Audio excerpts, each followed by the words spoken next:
नमस्कार विद्यार्थियों, श्री शक्ति क्लासेज में आपका पुनः स्वागत है। कल हमने जो फर्स्ट चैप्टर था the book that saved the earth, उसमें से एक लास्ट जो पैराग्राफ है वहाँ तक पढ़ लिया था, यानी जो पोइमें थी उन पोइम को एक्सप्लेन कर लिया। और उन पोइमों के कारण थिंक टैंक के हालात है वो थोड़े ख़राब हो जाते हैं। वह सोचता है कि पृथ्वी के लोग हैं वो मेरे से बहुत ज़्यादा एडवांस है और वे शायद कई लाखों गायों के द्वारा, इंसान नहीं आएंगे, लाखों गायों के द्वारा वो मेरे ऊपर अटैक करवा सकते हैं।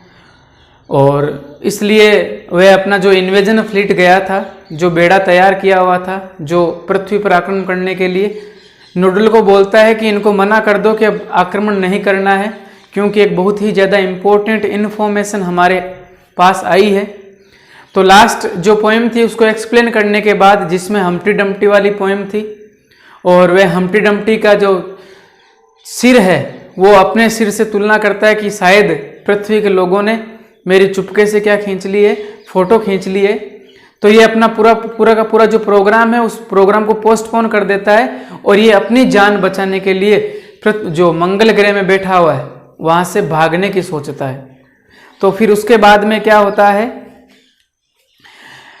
नूडल ने पूछा where shall we go sir, कि हम सर अब जाएंगे कहाँ, कि कौन सी जगह जाने वाले हैं।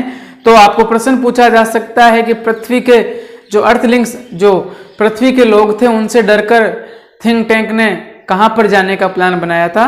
तो थिंक टैंक ने कहा 100 million miles away from Mars, कि हमारा जो मंगल ग्रह है इससे कई लाखों मीलों दूर जो है, 100 मिलियंस का मतलब हो गया यहाँ पर अरबों जो दूर है, वहां पर हम चले जाएंगे।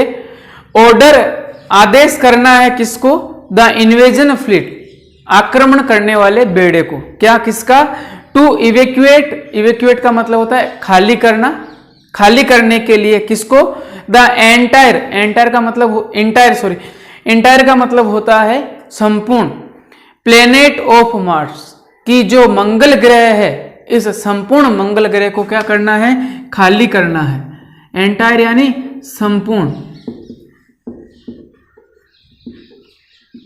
कि एक काम करो जल्दी से, जो हमारे जितने भी मंगल ग्रह में लोग हैं उनको बोल दो कि मंगल ग्रह भी छोड़ दो, वो पृथ्वी से आ रहे हैं, उनको भी डायरेक्ट ले जाएंगे, यहां पर कोई नहीं आएगा क्योंकि यहां पर गायों का अटैक होने वाला है। वी आर हीडिंग, हीडिंग का मतलब होता है हीड, हीडिंग का मतलब होता है आगे की ओर बढ़ना, यानी हम आगे कहां पर बढ़ेंगे, कहां जाएंगे, यानी आगे कहां जाएंगे हम, फॉर अल्फा सेंटोरी, ये एक ग्रह का नाम बताया है कि हम अल्फा सेंटोरी जो है वहां पर हम जाएंगे। 100 मिलियन माइल्स अवे, जो अल्फा सेंटोरी कहां है, कई अरबों मीलों दूर यहां से मंगल ग्रह से है, यानी ये आसपास में नहीं रुकने वाला। इतना ये डर गया था और मंगल ग्रह से इतने अरबों मीलों दूर ये जा रहा था। Omega iota and oop run off right edge noodle helps think take off left and the curtains closes, curtains का मतलब पर्दा, और इस प्रकार वो साइड में हो जाते हैं सभी, यानी कहने का मतलब है पर्दा गिर जाता है, बंद हो जाता है, यानी नाटक यहाँ पर पूरा हो जाता है। Spotlight science on historian down right, जो डाउन राइट की तरफ इतिहास को बताने वाली थी, अब उसके तरफ यह स्पॉटलाइट गिरती है, यानी यहाँ पर हमारा जो प्ले है, जो नाटक है वो खत्म हो गया है। मीनिंग आई है इवेक्यूएट, इवेक्यूएट का मतलब खाली करना, और एंटायर लिखवा दिया है। इवेक्यूएट का मतलब खाली करना। इस प्रकार ये नाटक है वो समाप्त हो जाता है। अब हिस्टोरियन है, हिस्टोरियन को ये नाटक देखकर बहुत हंसी आ जाती है। चकलिंग, चकलिंग का मतलब मुंह के ऊपर हाथ लगाकर जब हंसते हैं उसको कहा जाता है चकलिंग। And that's how one dusty old book, and that's, और इस प्रकार, हाउ यानी कैसे, वन डस्टी ओल्ड बुक, एक डस्टी, डस्टी यानी धूल से भरी हुई, डस्ट यानी धूल होता है, कि धूल से भरी हुई एक पुरानी किताब, किसकी थी वो, ऑफ नर्सरी राइम, छोटी कक्षा जो नर्सरी कक्षाएं हैं उनकी कविताओं की एक धूल भरी किताब ने सेव्ड बचा दिया किसको? द वर्ल्ड, संसार को, विश्व को, यानी हमारी पृथ्वी को, किससे? फ्रॉम ए मार्सन इन्वेजन, जो मंगल ग्रह का आक्रमण था उस आक्रमण से इस एक धूल भरी राइम की जो नर्सरी कक्षा है उसकी राइम की बुक ने बचा दिया। एज यू ऑल नो, जैसे कि आप सभी जानते हो, इन द 25th सेंचुरी, अभी 25वीं जो सेंचुरी चल रही है, 500 years after all this happened, ये सब की सब घटनाएं आज से 500 वर्ष पूर्व जो घटित हुई थी वो है। वी अर्थलिंग्स, अब हमने क्या किया है उस आक्रमण के बाद में? आक्रमण हुआ ही नहीं था, न पृथ्वी के लोगों ने आक्रमण किया ना हमने आक्रमण किया, किसी ने भी आक्रमण नहीं किया है। अब हमारा जो मित्रता का संबंध बन गया है, बता रहे हैं रिज्यूम्ड, रिज्यूम का मतलब होता है संबंध स्थापित करना, कॉन्टेक्ट, रिज्यूम्ड कॉन्टेक्ट है, कॉन्टेक्ट यानी संबंध, कि अब हमने संबंध स्थापित कर लिए हैं, यानी हमारी दोस्ती हो गई है विद मास, किसके साथ? मंगल ग्रह के साथ। यानी अब कई लोगों ने प्लाट वगैरह भी खरीदे हैं, मंगल ग्रह में आना जाना है, वहां पर रिसर्च कर रहे हैं, तो अब ये बता रहे हैं कि अब हमारी मंगल ग्रह से क्या है, हमने संबंध स्थापित कर लिए हैं, कोई आक्रमण नहीं हुआ। एंड वी इवन, और यहां तक कि हम बिकेम, बन चुके हैं, वेरी फ्रेंडली, बहुत ज्यादा मित्रवत, यानी हमने मित्रता स्थापित कर ली है किसके साथ? विद द मार्सन्स, मार्सन का मतलब मंगल ग्रह के लोगों के साथ हमने क्या कर लिए? दोस्ती कर ली। बाई दैट टाइम, उसी समय से, देखो इतना डर गया था थिंक टैंक कि अल्फा सेंटोरी वो गया था, वहां से वापस लौट कर ही नहीं आया, इतना पृथ्वी वालों से डर गया था। बाई दैट टाइम, उसी समय से, great and mighty think tank, जो महान और जो शक्तिशाली बलशाली जो थिंक टैंक है, हेड बीन रिप्लेस्ड, उसको रिप्लेस किया गया, had plus been plus ING, यानी पैसिव वॉइस, खुद रिप्लेस नहीं हुआ, किसी रिप्लेस है नहीं, उसकी जगह किसी दूसरे को बिठाया गया। किसको बिठाया गया? बाई ए वेरी क्लेवर मार्सन्स, उसकी जगह एक चतुर मंगल ग्रह के आदमी को बिठाया गया। यानी कहने का मतलब है वो चतुर आदमी कौन था?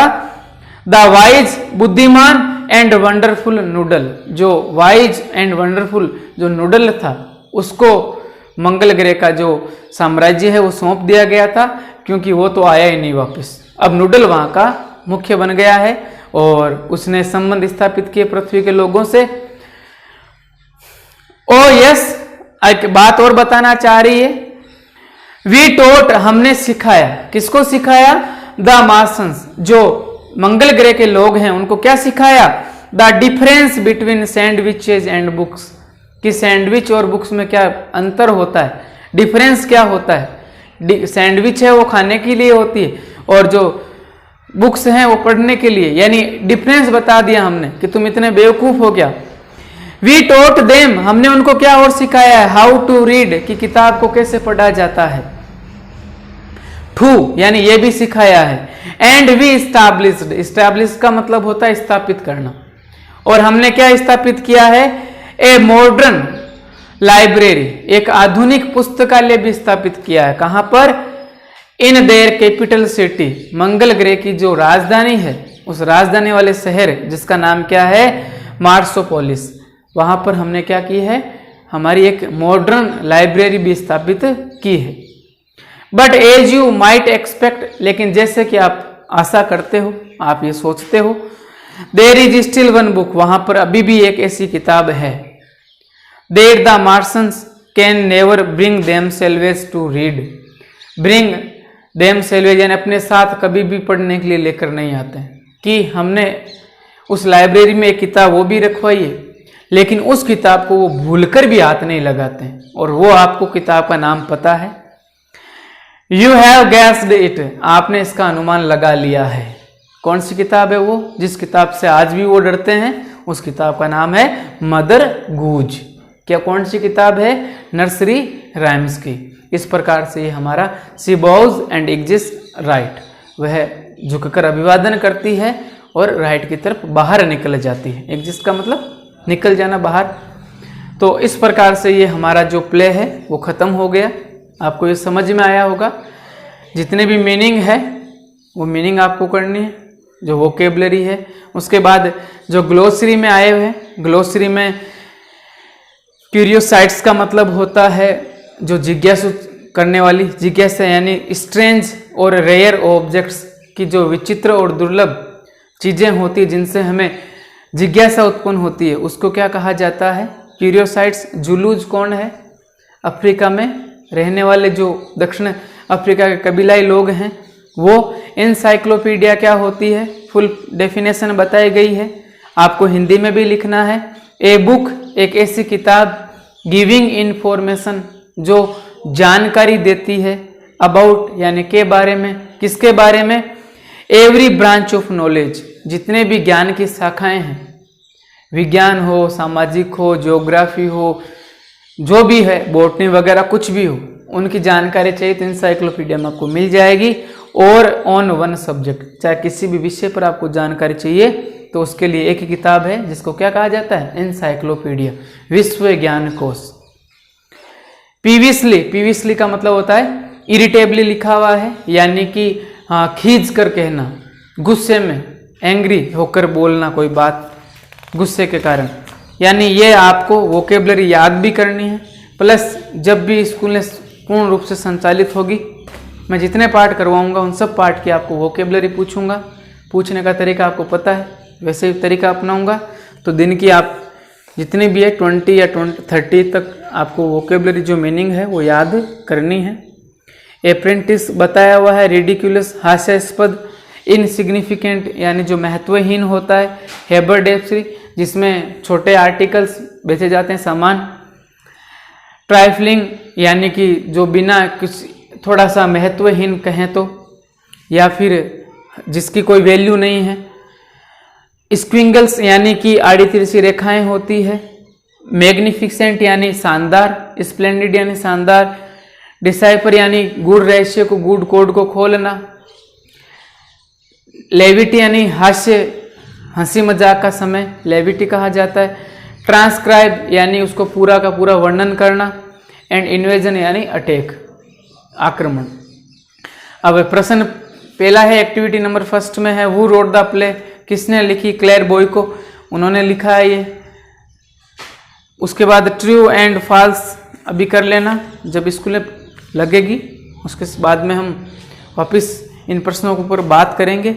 अभी कुछ है, एक दो प्रश्न देख लो, आपको सभी क्वेश्चन करने हैं, सी और डी पूरा करना है।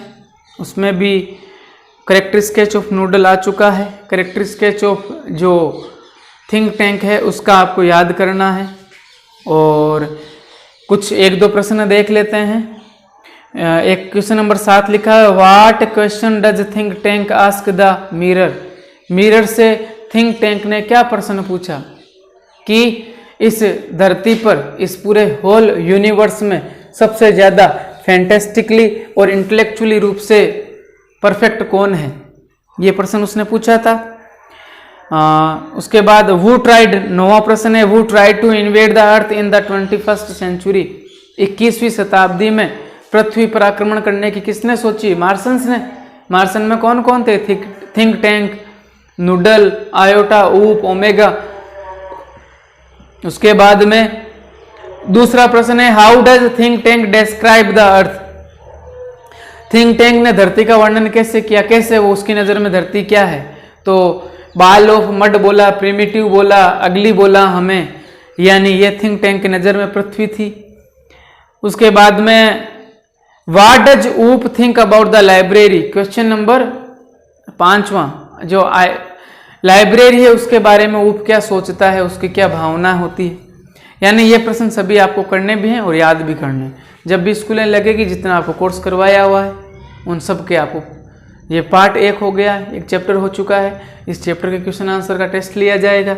और जो भी ग्रामर में जितने 3 पोर्शन हमने किए हैं वो उनका भी आपको टेस्ट देना पड़ेगा पहले ही दिन। तो ये जो चैप्टर है वो कंप्लीट हो गया है। इसमें पीछे एक्सरसाइज आई हुई है पेज नंबर 18 पर, ये प्रेजेंट टेंस समझाया गया है। तो 18 से पहले 17, 17 से पहले 16 नंबर पेज पर ही ये शुरू हो गया है। एक एक्टिविटी नंबर सेकंड में वोकेबलरी है, तो जितनी भी वोकेबलरी दी हुई है ये आपको पढ़नी है और इनका हिंदी अर्थ करना है। और आगे सी में जो आपको वन वर्ड दिया हुआ है किसको क्या कहते हैं, और अपोजिट वर्ड एंटोनिम्स दिए हुए हैं, ये आपको करना है। फिर ग्रामर स्टार्ट है, जो टेंस हमने पढ़े हैं, तो इस पार्ट के पीछे पूरा प्रेजेंट टेंस है। इसके जितने भी उदाहरण हैं वो मैंने पहले बता दिए थे। अगर फिर भी नहीं किए हैं तो आपको अपनी जो ग्रामर वाली बुक है उसके अंदर आपको ये पूरा काम करना है। कल हम अगला पार्ट जो है ऑन वायलेंस वो पार्ट हम शुरू करेंगे और उसको पढ़ेंगे। आज के लिए बस इतना ही, धन्यवाद।